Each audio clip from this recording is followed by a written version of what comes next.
Film ini menceritakan tentang seorang detektif bernama Jim Baxter yang bersikeras untuk mengungkap kasus pembunuhan berantai yang meneror wilayah Los Angeles. Dan ia bergabung dengan seorang sheriff yang bernama Joe Deacon untuk mengungkap kasus ini. Jim Baxter tidak menyadari bahwa penyelidikan tersebut mengungkap kembali masa lalu Joe Deacon. Tanpa basa-basi lagi, langsung saja kita simak alur ceritanya. Really like my car. How's the truck space?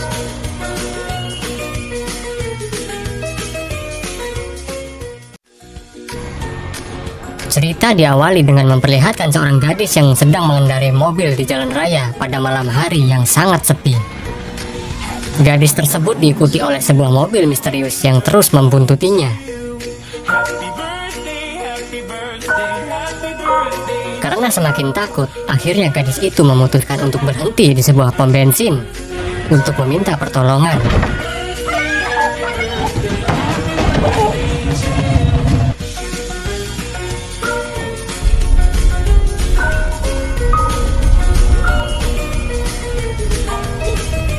Akhirnya gadis itu melihat sebuah truk yang melintas, dan ia segera berlari menghentikan truk tersebut.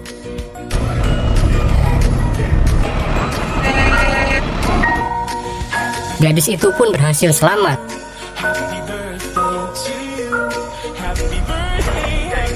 Lalu kita diperkenalkan dengan seorang sheriff bernama Joe Deacon, atau kita sebut saja Dick. Hey, Dave. Kendricks is a suspect. Yang diberikan tugas oleh atasannya untuk mengambil barang bukti perampokan yang terdapat di Los Angeles.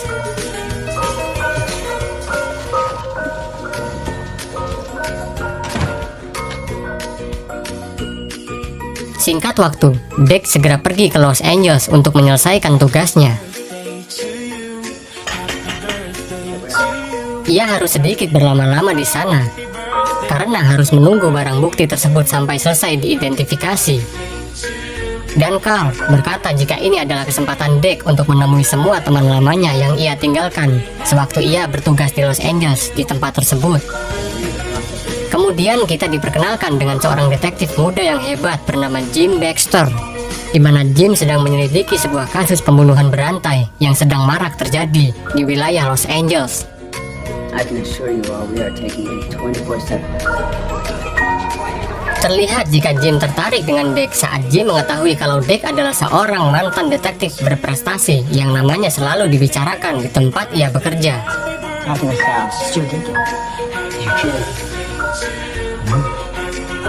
Hingga pada akhirnya Jim mengajak Dick untuk membantunya menyelidiki TKP pembunuhan seorang wanita.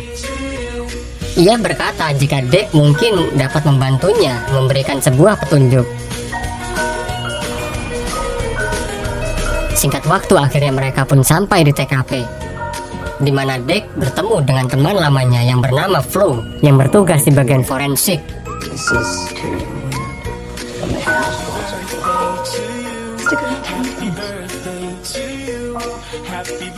Dan Jim bertanya kepada Shal apakah Dick dapat membantunya memecahkan kasus miliknya. Dan Shal berkata kalau Dick memiliki gaya sendiri dalam memecahkan sebuah kasus. Kemudian Dick melihat ada sesuatu yang janggal. Lalu ia pergi ke sebuah tempat yang memberikan sedikit petunjuk mengapa mayat tersebut berada dalam posisi itu, di mana posisi yang tidak seharusnya di tempat wanita tersebut tewas.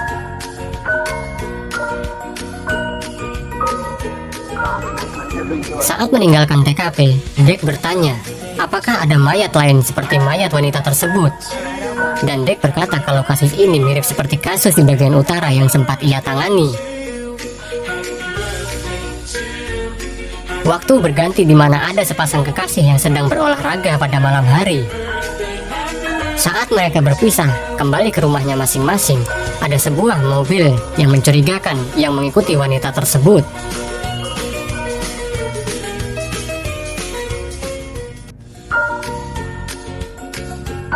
Singkat cerita, Dick menemui Flo yang sedang mengotopsi mayat wanita yang sebelumnya mereka selidiki. Dan Flo berkata kalau ia sudah menemukan beberapa petunjuk yang menunjukkan jika mayat tersebut sama seperti 4 mayat yang sebelumnya mereka temukan, di mana selalu ada bekas luka tusukan dan gigitan di tubuh korban. Dan si pelaku selalu menutupi kepala korban dengan memakai kantong plastik.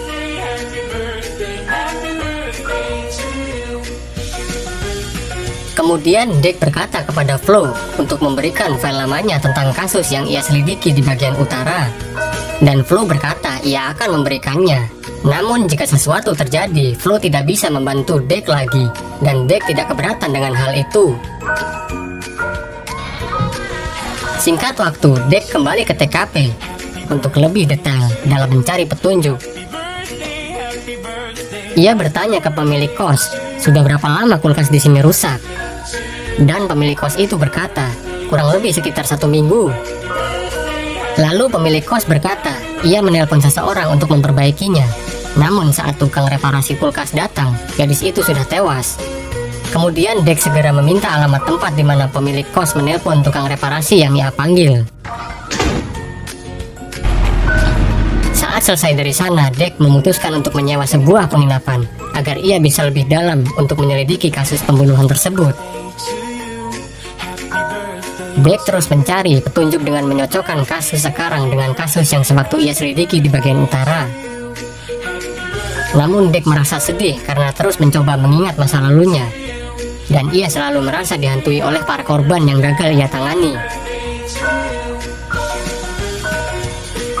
Kemudian waktu pun berganti, di mana Jim diberitahu oleh kaptennya bahwa saksi yang diduga tersangka yang ditangkap telah bunuh diri. Dan kaptennya mengingatkan Jim untuk tidak berurusan dengan Deke, karena Deke memiliki catatan kehancuran total sewaktu ia sedang menangani kasusnya, dan Deke mengalami sebuah trauma. Waktu terus berjalan di mana Deke sedang memeriksa tempat reparasi yang diberitahukan oleh pemilik kos. Deke meminta daftar pesanan servis dalam 2 minggu terakhir dan daftar semua karyawan di sana.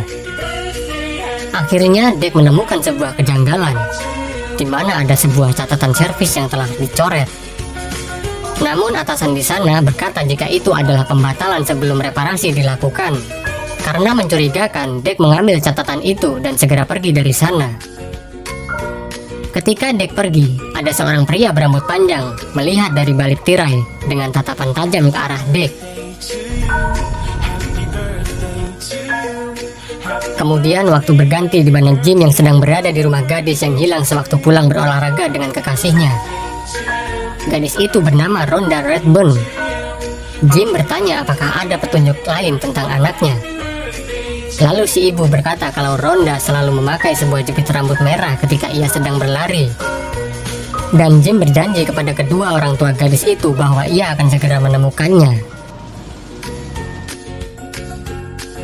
Singkat waktu, pada malam hari, ada seorang mayat wanita lagi ditemukan terapung di sebuah sungai dengan bekas luka yang sama dengan mayat-mayat wanita sebelumnya. Namun itu bukanlah jasad Rhonda Redburn. Di pagi harinya, Jim mengundang Deke untuk sarapan bersama dengan keluarganya. Dan Jim mengajak Deke untuk bertemu selepas shift bekerja, di mana Jim ingin membandingkan catatan milik mereka berdua. Deke berkata jika Jim sebaiknya harus meminta izin kepada kaptennya terlebih dahulu. Namun Jim berkata jika ini adalah kasusnya, maka ia tidak perlu untuk meminta izin kepada kaptennya. Singkat cerita, Deke langsung datang ke sebuah rumah seorang pria yang ditugaskan untuk mereparasi kulkas milik mayat wanita yang sedang mereka selidiki. Dan ternyata pria tersebut adalah pria yang berambut panjang yang menatap dengan tatapan tajam kemarin. Deke memeriksa mobil pria tersebut dan meminta pria itu untuk membuka bagasi mobilnya. Namun pria tersebut enggan untuk menuruti perkataan Deke. Saat pria tersebut membuang sampahnya, Deke segera mengambil sampah itu dan membawa ke penginapannya. Deke juga segera menghubungi Sal untuk menyuruhnya memeriksa transaksi penjualan mobil pria tersebut yang bernama Albert Sparma. Deke segera membawa sampah yang bisa ia selidiki kepada Flo, lalu menyocokkan bekas gigitan makanan Sparma dengan luka gigitan yang selalu terdapat pada beberapa mayat wanita yang telah ditemukan. Namun bukti yang coba dikumpulkan Deke belum cukup untuk menunjukkan bahwa Sparma sebagai tersangka dalam pembunuhan berantai tersebut. Karena Flo berkata jika gigitan gigi Sparma dianggap tidak meyakinkan.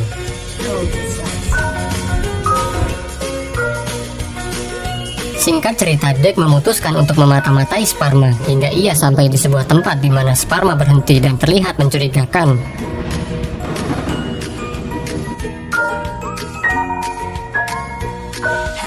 Namun Sparma yang menyadari ia sedang dimata-matai tidak terlalu ambil pusing dengan hal tersebut.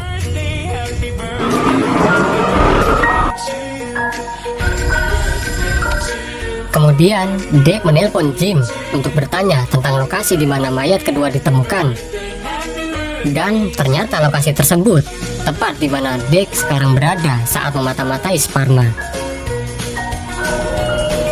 Namun di sisi lain, Shal yang disuruh untuk memeriksa mobil yang dijual oleh Sparma tidak menunjukkan adanya bukti apapun, di mana mobil tersebut bersih dan tidak dapat dijadikan sebagai barang bukti. Singkat cerita, Dek dan Jim yakin bahwa Sparma terlibat dengan semua kasus pembunuhan yang mereka tangani, karena Sparma cocok dengan profil si pembunuh yang sedang mereka cari. Akhirnya mereka memutuskan untuk menginterogasi Sparma dengan maksud untuk memprovokasinya, sehingga ia mau mengakuinya.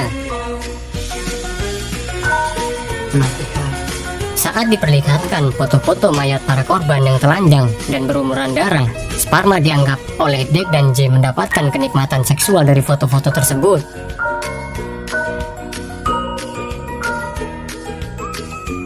Hingga membuat Dek marah dan kehilangan kendali dirinya.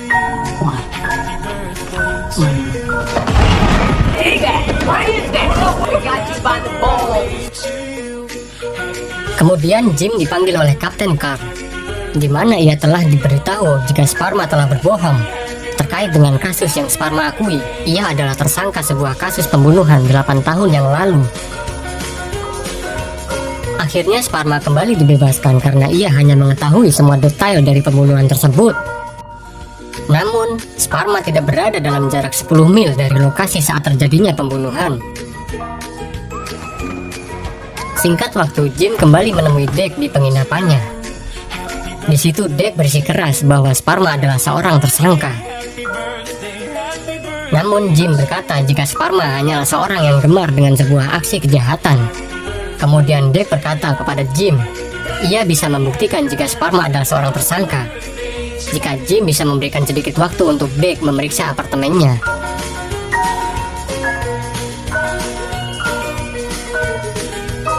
Karena mereka tidak bisa menekan Sparma dengan cara yang legal, akhirnya mereka berdua pun mencoba cara ilegal agar dapat membuktikan jika Sparma bersalah. Dengan segera, Jim memancing Sparma untuk keluar dari apartemennya dengan cara membohongi Sparma jika ia mengajaknya ke sebuah bar. Sepertinya Sparma, Dek langsung masuk ke apartemennya, namun Dek tidak menemukan apapun di dalam sana.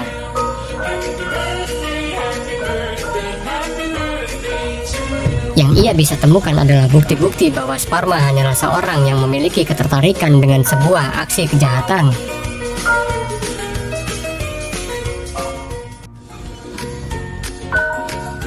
Sparma yang menyadari kalau ia telah ditipu segera memanggil polisi dengan alasan ada seorang petugas yang tertembak di dalam apartemennya.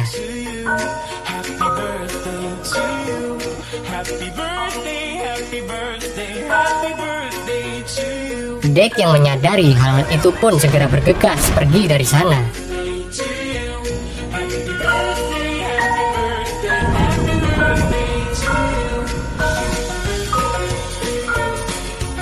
Sparma melambaikan tangannya dengan maksud meledek Jim karena telah berhasil mengelabui mereka berdua. Jim segera menjemput Dek untuk cepat pergi dari tempat tersebut agar mereka tidak tertangkap karena telah melakukan sebuah investigasi ilegal. Dari kejadian tersebut, mereka berdua semakin yakin jika Sparma adalah pelakunya. Jim juga menanyai apakah Dek menemukan jepit rambut merah milik Rhonda. Karena ketidakpastian untuk menangkap pelaku, akhirnya mereka berdua pun menjadi frustasi. Apalagi Dek harus terbebani dengan bayang-bayang masa lalunya yang gagal mengungkap kasus pembunuhan yang serupa. Jim juga ikut terjebak karena didorong oleh ketidakpastian dan rasa bersalah karena timbulnya korban baru yang bernama Rhonda Redburn. Akhirnya mereka berdua pun memutuskan untuk kembali memata-matai Sparma.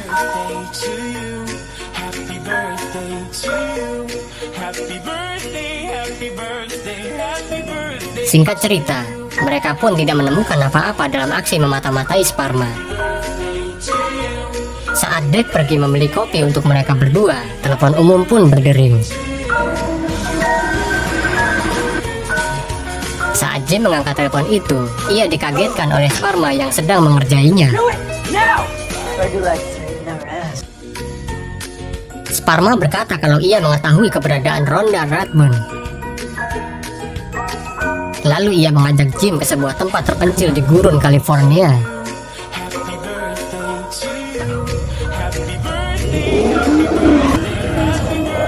Dek yang melihat Jim pergi dengan Sparma segera bergegas mengikuti mereka.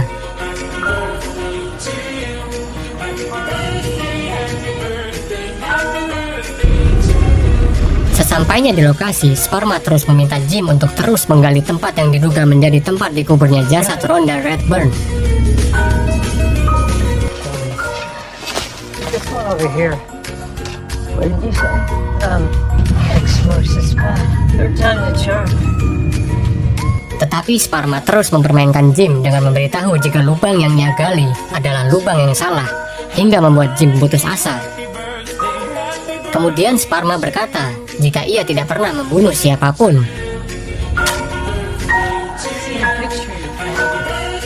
Sparma terus memprovokasi Jim dengan membahas keluarganya, di mana ia berkata jika Jim adalah seorang ayah yang gagal, karena Jim dianggap tidak bisa melindungi anak-anaknya.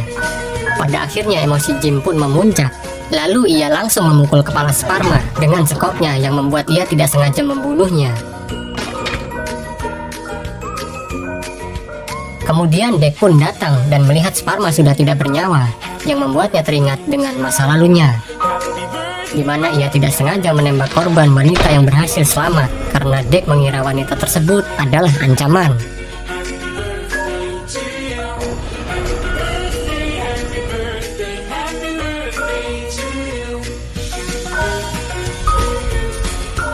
Dek segera menghampiri Jim dan terus berkata jika Sparma adalah pelakunya.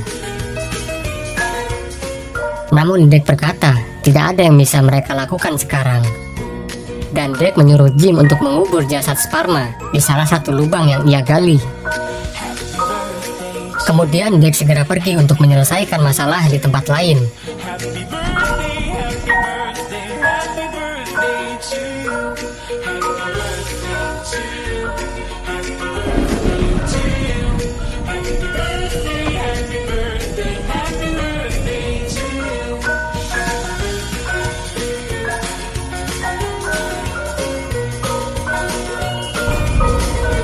Di situ Jim terlihat terus menggali sepanjang malam untuk menemukan keberadaan jasad Rhonda Redburn. Namun usaha yang dilakukan Jim sia-sia. Ia tetap tidak bisa menemukan apapun di sana. Setelah Dek selesai membersihkan tempat tersebut, Dek berkata kepada Jim jika Sparma telah mati dan akan secepatnya dilupakan. Dek melarang Jim untuk terus mengingat Sparma karena itu akan terus membuat Jim merasa dihantui oleh Sparma.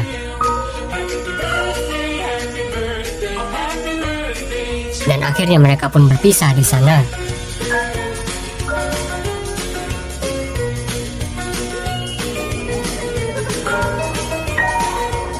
Beberapa hari kemudian terlihat kalau Jim semakin frustasi dengan keadaannya. Lalu istrinya mendapatkan sebuah paket yang diberikan oleh Shal, dan Shal berkata itu adalah pemberian dari Dek untuk Jim.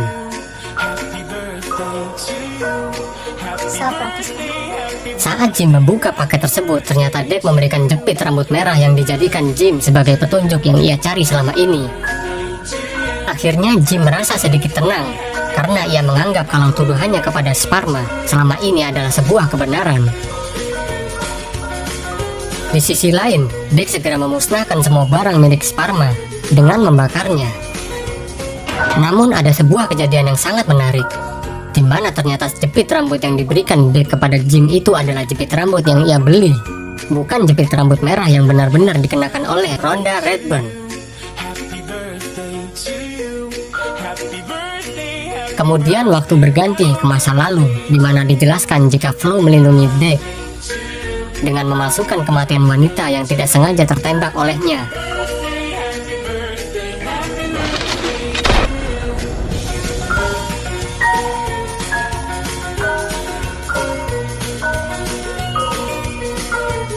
Dan ternyata hal tersebutlah yang menghantui Deck selama ini. Walaupun rekan-rekannya telah membantu Deck menutupi kesalahannya. Dan sampai di sini film pun berakhir.